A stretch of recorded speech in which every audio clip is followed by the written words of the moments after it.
Well, thank you very much for having me here.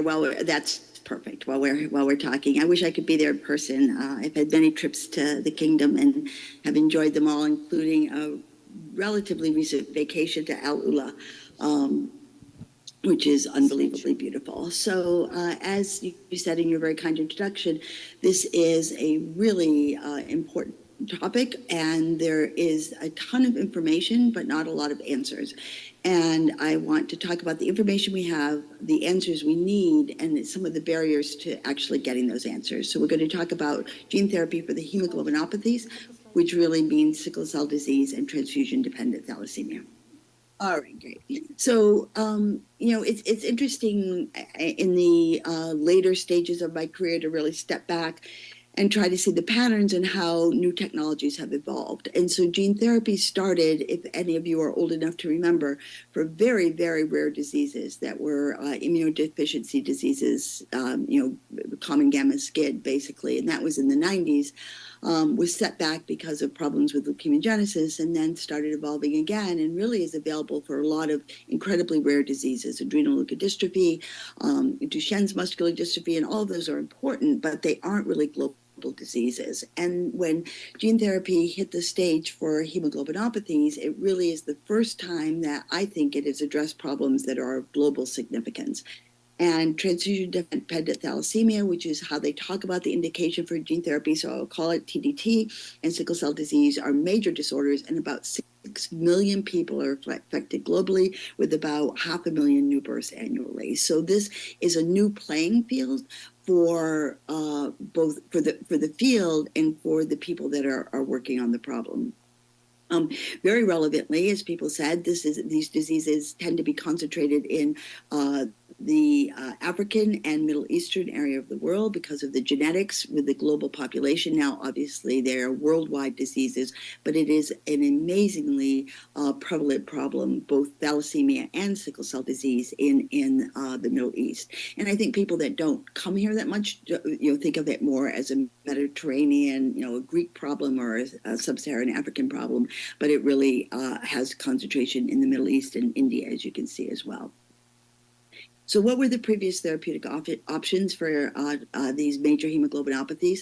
So basically there were two. There was supportive care, and that has evolved over the years. For thalassemia, it means monthly transfusions and management of the iron burden.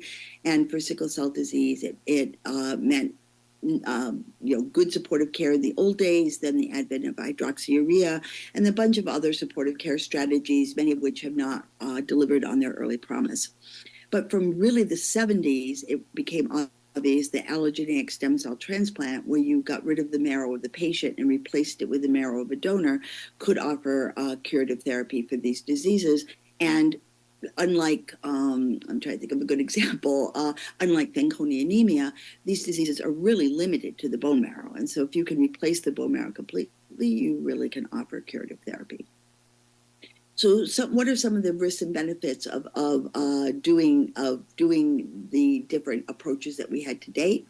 So for supportive care, it was lifelong therapy.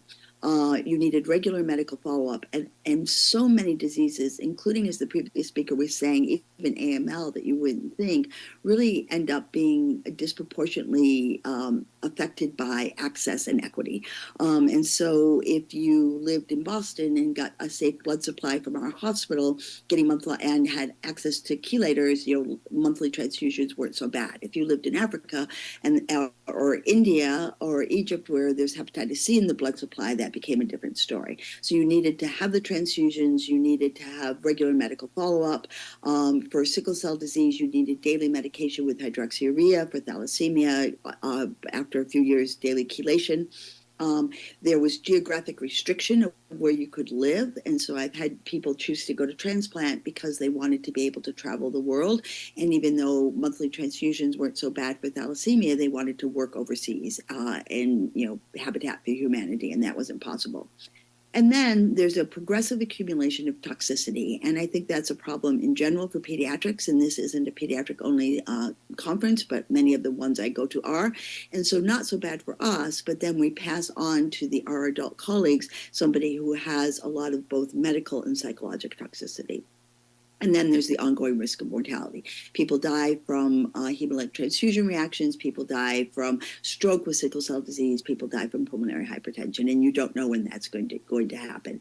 And these definitely can't offer a cure. And in the best case scenario, these can be said to be transformative. So hopefully many of you have had a subset of your population with sickle cell disease who have very, very few complications on daily hydroxyurea, and they're compliant. They take, penicillin, or they get seen with a fever and don't have a lot of the other symptoms. Allogeneic transplant requires a donor, and that is ideally a matched sibling donor, but the field is growing to other alternative donors, both unrelated and half-matched or haplo. Maybe most importantly, you need to have a center with expertise in transplant for benign hematologic disorders. And transplanting for leukemia is very different than transplanting for sickle cell disease or thalassemia. Medically, it's different, but also psychologically, because with leukemia, if you don't get a transplant, you are very likely to die of leukemia.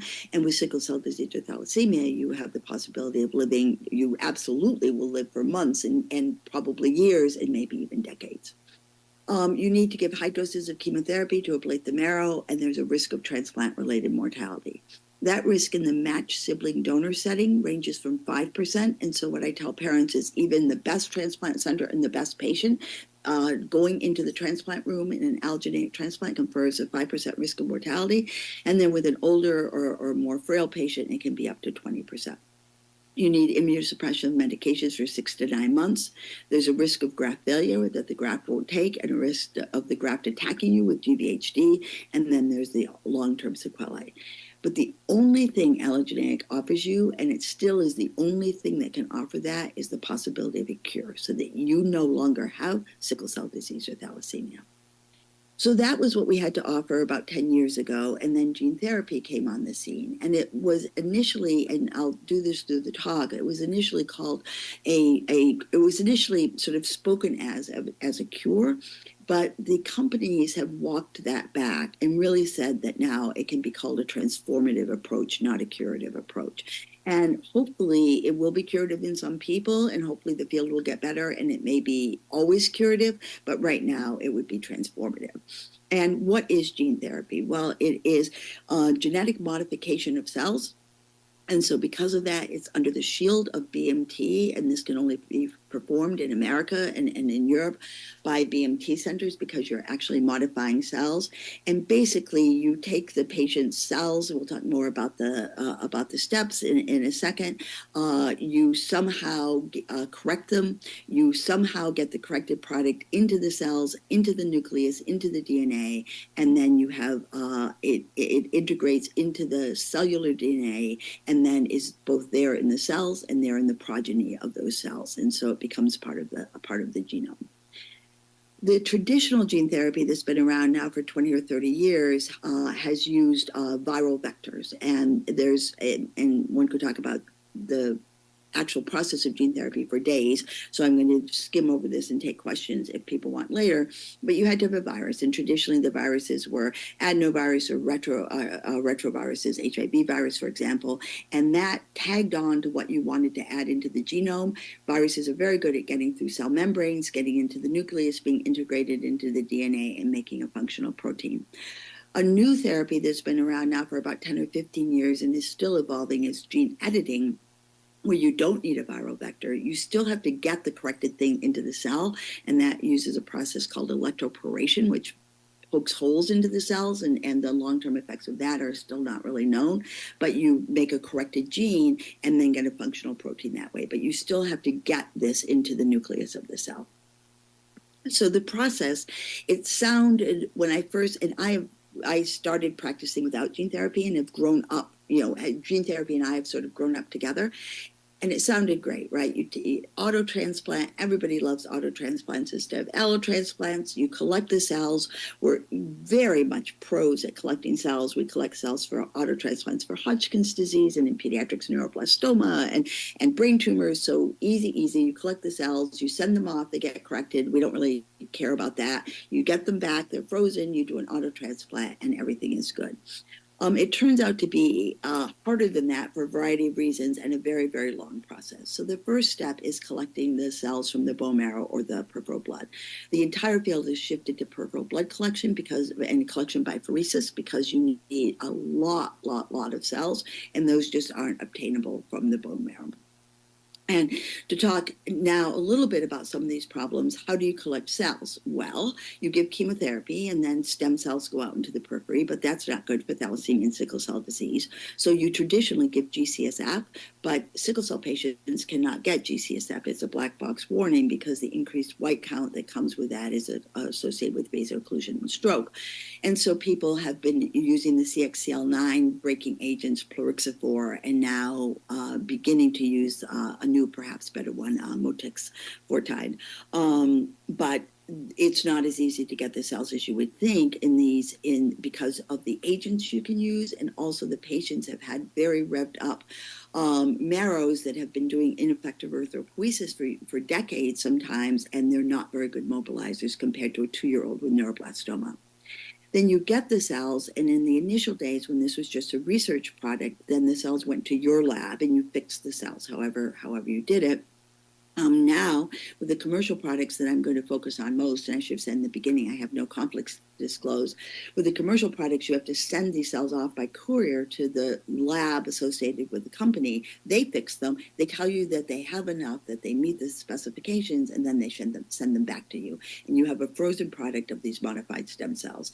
And then the easy part for us as transplanters is you reinfuse the cells. And from the beginning, people have felt that you needed to give some chemotherapy in order to make space for the corrected cells. In all honesty, there haven't been very many trials of not doing it that way, but the FDA labels and all of the research have been doing it that way. And so you give single agent busulfan, make space, infuse the cells, and the cells engraft.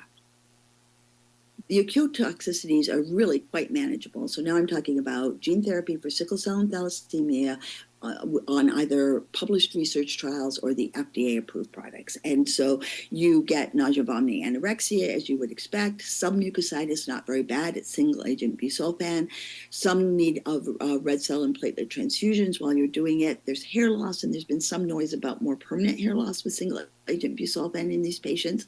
You can have fever. There's definitely possibility of veno-occlusive disease, especially in thalassemia with iron overload. There are no specific guidelines about how low the liver iron needs to be, but in pediatrics at least, it has not been a major problem, and you end up staying in the hospital 3 to 4 weeks. And so compared to allogeneic BMT, what are the advantages and disadvantages? So really, it's mostly advantages. So there's less chemotherapy. For gene therapy, it's busulfan alone. For allogeneic BMT, it's busulfan and something, cyclophosphamide, fludarabine. People have tried reduced intensity conditioning in alternative donors, but there's problems with mixed chimerism, but you definitely get more than busulfan alone. You don't require any immunosuppression afterwards. There's no risk of graft rejection. There's no risk of graft versus host disease. You don't need a donor. And we are beginning to learn about the long-term toxicities, but theoretically, they would be fewer than there would be with myeloablative conditioning for allogeneic transplant, or at least we understand what the toxicities are.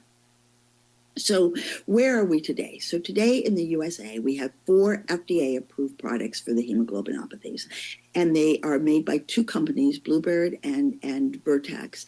And there are 2 for thalassemia and 2 for sickle cell disease. And presumably there will be more coming down the pipe. So for transfusion-dependent thalassemia, there's Integlo, and that was the dates that are there are the dates that they became FDA-approved in America, and so that was approved in August of 2022.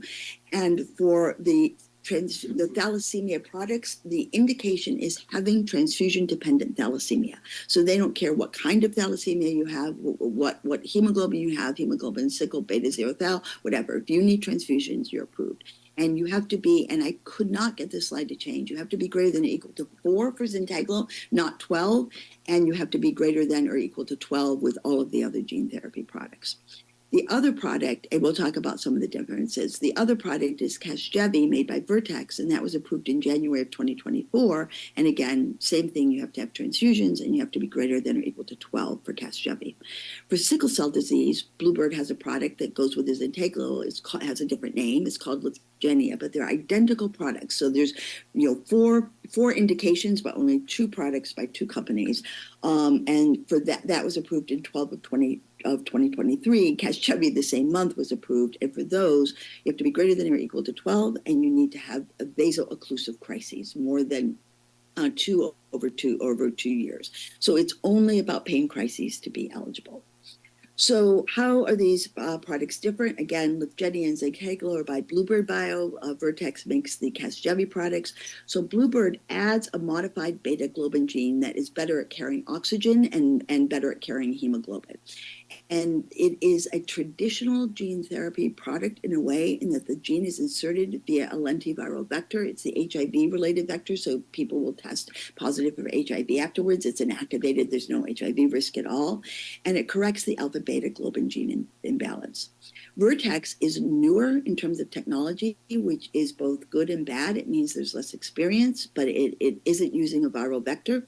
It uses CRISPR technique, and it uses the electroporation, which is sort of jiggling the cells around and making holes in them so that the corrected cells get in. And it edits the erythroid enhancer of BCL11A. And it doesn't edit, at this point, there's not the technology to actually edit the hemoglobin, or to add hemoglobin for thalassemia, or to edit the hemoglobin for sickle cell disease. But what it does is keeps the switch from fetal hemoglobin to adult hemoglobin by knocking out BCL11A. And that research, as the shout out, was done in our hospital. It came from Stu Orkin years and years ago. And hopefully will end up, it's won a lot of prizes, maybe the Nobel Prize. So you can leave fetal hemoglobin turned on.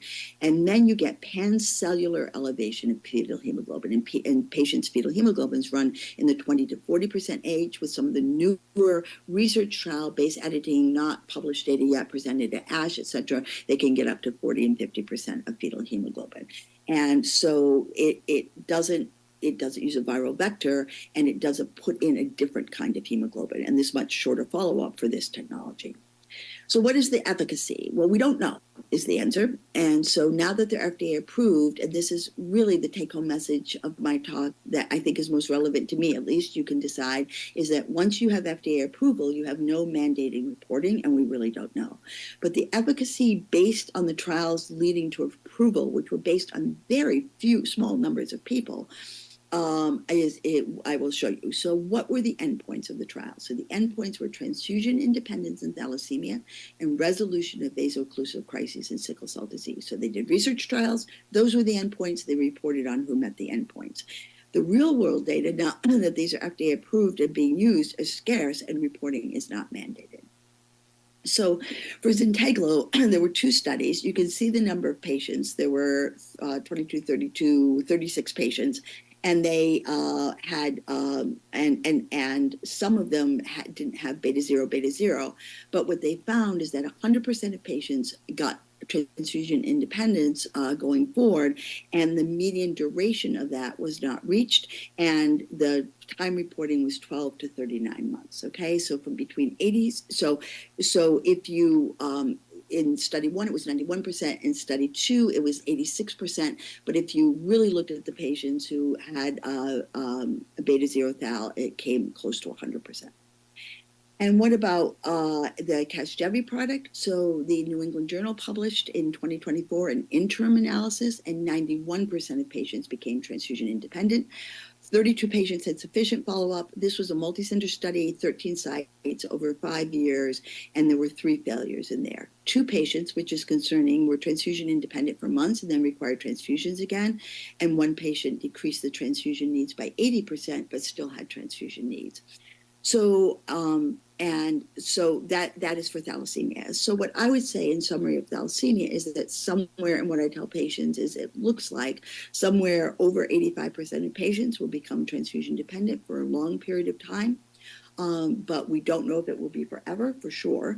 And what really worries me, and I tell patients, is, and there's no good data at all about who will not become transfusion independent. And it is a bit related to vector copy number. So when you get the product, you can have some idea, but then there's people who got good products who also didn't become transfusion independent. For sickle cell disease, as I said, the primary outcome was the absence of severe vaso-occlusive crises for at least a year during a 24-month period of follow-up. For the Vertex, 93% met the primary outcome, and for Lyfgenia, 88% met the primary outcome. So I would say the same thing for sickle cell. Over 85% of patients become pain-free of severe VOC as the trial was set up, and those are the endpoints. What are the long-term possible effects? Well, there's two. There's busulfan related. So as those of you who are transplanters will know, there's really scarce data on busulfan alone as a conditioning regimen. We never used it before gene therapy. You could be infertile. We don't know. We offer fertility preservation to everyone. There could be busulfan-related lung disease, alopecia I talked about, and secondary malignancies from busulfan.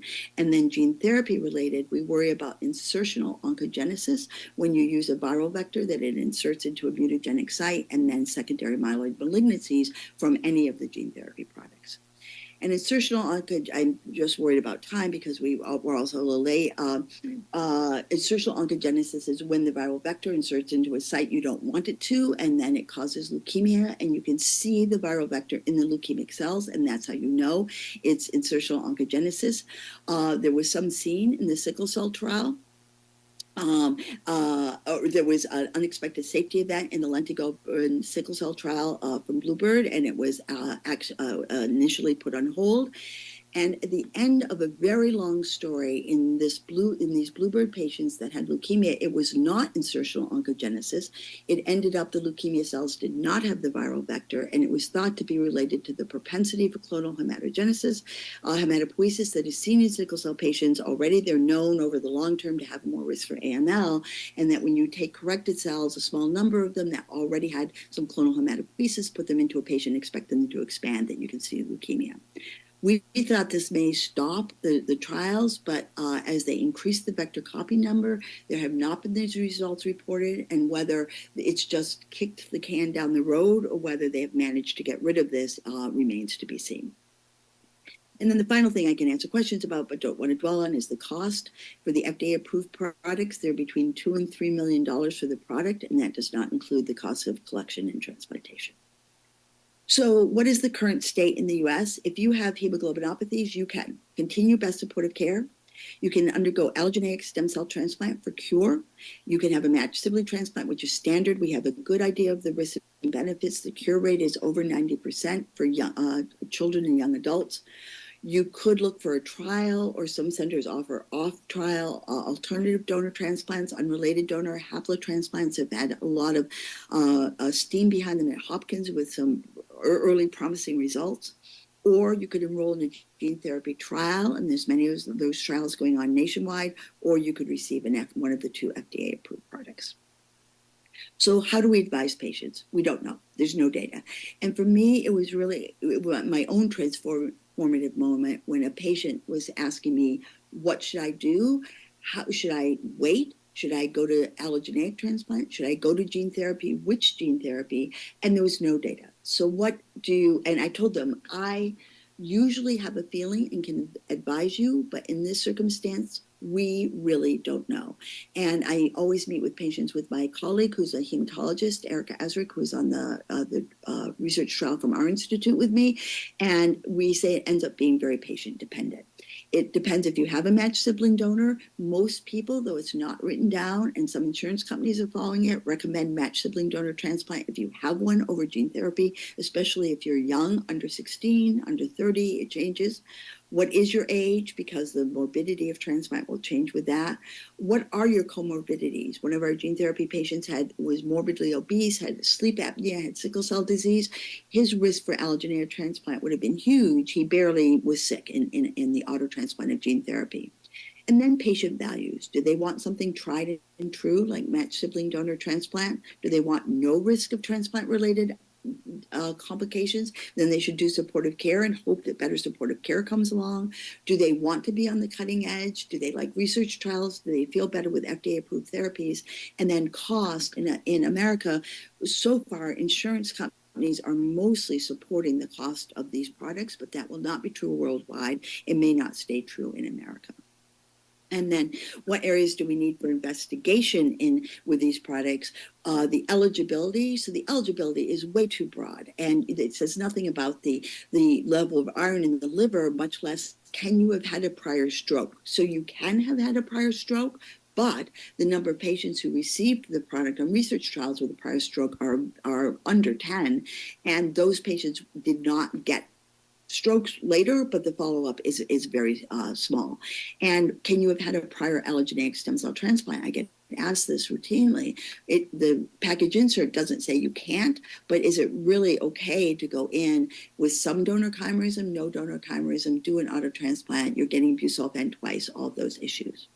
For conditioning, some people think you should get more to decrease the risk of clonal hematopoiesis afterwards, that leaving some damaged cells behind is bad. The holy grail is obviously getting less and doing targeted therapy, targeted conditioning against stem cells where you would not get any chemotherapy. Being investigated, not ready for clinical trial yet. We need to know what happens when you get only busulfan. There's early data that you preserve your vaccine responses, maybe preserve your fertility. Probably depends on how much your fertility had been impaired by your sickle cell disease and thalassemia iron deposition up to then. That needs to be looked at. And then we really need to look at other endpoints besides transfusion independence and resolution of pain, bone health, and pulmonary hypertension and stroke, obviously, which are the scariest morbidities for sickle cell disease. So what people are doing is making real-world consortia where we get together, we say that we'll report our data. The advantages is that it's real, maybe. The disadvantages are great. It's not real. It's biased. Who decides to report? You have to come from an institution that will pay for you to report. There's no funding available for these as yet. The data is incomplete, and you don't have to participate. And in a research trial, if you don't report your data, you lose your NIH funding. And here, there's not much of a carrot and definitely no stick.